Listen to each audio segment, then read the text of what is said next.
So just Hi, my name's John DeLong, and this is my second speech. It is my informative speech. And here's my audience. Say hi, guys. Say hi. Hi. Hi, yes, this is my audience. 4 people. 1, 2, 3, 4. All above 18. There you go. Alright. So I'm going to readjust this and start it. Right there, right? It's perfect, right? See if it's right. If it's good. Okay. Alright. Here we go.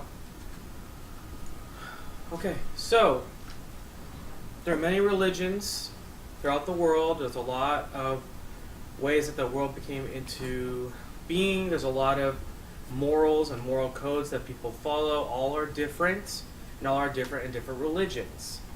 There are religions with monotheistic, which is one god, and then there's religions that are polytheistic, which are many gods. Now, there is a way of thinking, because I wouldn't consider this a religion, that triumphs them all. Not say triumphs them, but I would say that kind of refutes them. It's called atheism. Atheism is basically not the belief, but the assertion that there is no God because there is no physical proof or scientific evidence to prove him or her or any book that is their testimony and their description of how to live life. That is what atheism is. Now, when I was looking through topics and looking and researching, I came across atheism, and it was very interesting because it was actually a pretty simple idea and not very complex, and it's basically down to 2 to 3 ideas. Now, the 2 ideas that I thought that stood out to me were atheism, especially in America. The 2 ideals was basically the fight for separation of church and state, so it is stopping the religious from imposing its views on people that don't believe the same way they do. And it is also the promotion and the glorification of logic and reasoning over belief and faith. That is what atheism, I found, was the core belief. Now, it's funny because atheism started during the women's suffrage movement, and you would think that Christianity supported the women's suffrage movement, but it did not. There are actually verses in the Bible that are very anti-gender, very discriminatory towards women. They're basically in the Bible, a woman was inferior to a man, that a woman belonged to her husband, was basically her property, and could not do anything without the authority from him. She was to be silent in church. She was not to be outspoken or loud or lead a man at all. Even at the beginning of Genesis, when Adam and Eve were created, Adam was created from the sand, and Eve was created from his rib. And in the first verses of Genesis, it explains that Eve was supposed to submit to Adam, and Adam was to lead Eve. And a lot of people that were against suffrage movement at the time used these verses as justification for women not to have the right to vote or to have a voice, because the religion at the time was the Bible, and that is what they used as justification. So that was the argument against the women's suffrage movement. And atheists feared that if Christians get into power again, that they would use this to discriminate against women. Also, the Bible also has a lot of pro-slavery verses in it. In both the Old and New Testament, there are numerous accounts of how slaves were bought, how slaves were sold, how slaves were treated, how they would be marked, and how they would be treated if they disobeyed. In Leviticus 24:44-46, there were instructions on who you can enslave and when you could give them as inheritance to their daughters and sons. That's what this specific scripture explained and instructed the people to do, on how to treat their slaves and how they could give them as inheritance.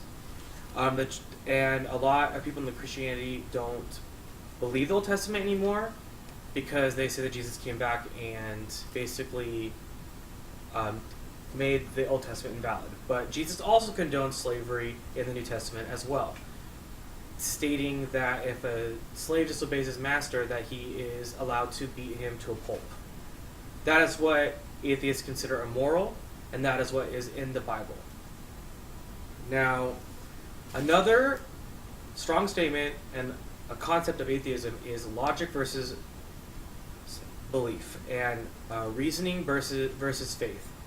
Now, a lot of atheists will pull things out of the Bible that are considered impossible and scientifically analyze them, and then say this is impossible. So how would this even exist? Because this is physically impossible to happen, to have happen. For example, in Joshua 10:13, the Israelites were battling their enemy, and the sun stood still for a day. And what an atheist reasoned was, well, if the sun stood still for an entire day, then that means that the Earth's rotation stopped and gravity ceased to exist. And then, when that would happen, the magnetic field on the Earth would weaken and stop functioning. And then the ultraviolet rays from the sun would potentially fatally harm half of the population of the Earth. Atheists would use this kind of logic and reasoning to combat the Christians' belief in faith.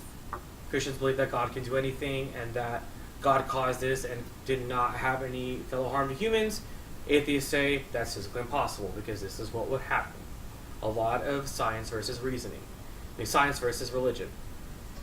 Now, a lot of arguments that Christians make against atheists, and atheists use this as a core concept as well, is the sense of morality and what they use as morality, because what atheists use as morality is basically innate sense. That means that they're basically a human being has its own innate sense of morality. It doesn't need to be instructed by a book on how to behave. It just needs to be able to coexist with society. That is what a human being is. That is his sense in atheism. Now, the Christianity teaches that the Bible is its own set of morals. That is what the Christian is supposed to follow, no matter what its physical, what his conscience tells him. The Bible is always right. That is what a Christian believes.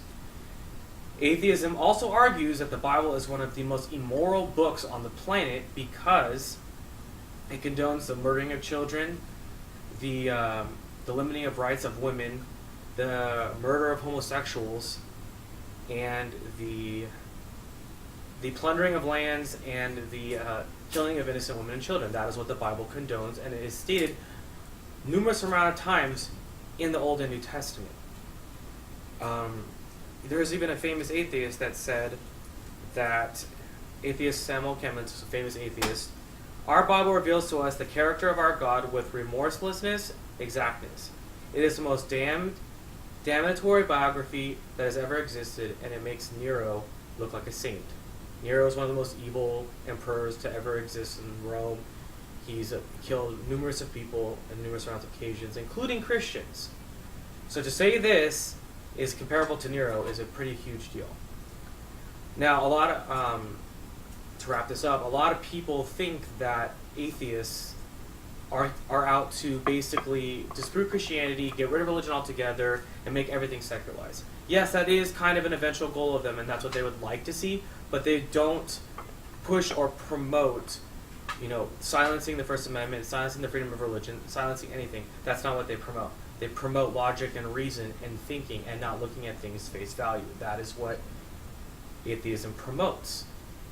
That they also are they're also a promoter of basic human rights, and they are against religions forcing their agendas and their teachings on other people. Eventually, I think that the world will be secularized. That is my personal opinion, because people will continue to think and disprove what religion tells them. The end. And here is my audience.